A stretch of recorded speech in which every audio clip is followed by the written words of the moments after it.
แล้วก็อย่าตะโกนด่าคุยกันอีกคุยกันดีๆเพราะว่ารอบที่แล้วตะโกนด่ามาไม่โอเคเหมือนกันครั้งแรกนะที่ทางบริษัทอย่าสบังก็ลืมได้ที่น้องเสกว่าเนี่ยเนี่ยต่อเนี่ยจะไงก็ยิ่งชกไอเบียนเลยจ้ะปรับจะทำไงก็ยิ่งชกเพิ่งยอดที่ดักนี่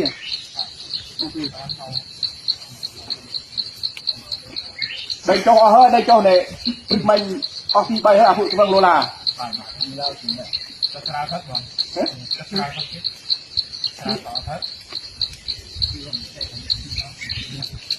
เดินส่วนแต่บางครั้งในเก่งก็ตรุษบ้างจะต้องตรึกอะไรอย่างเงี้ย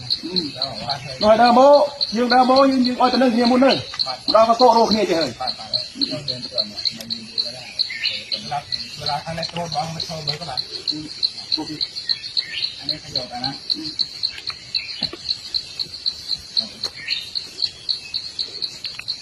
อะไรเก่งจ้ะครับผม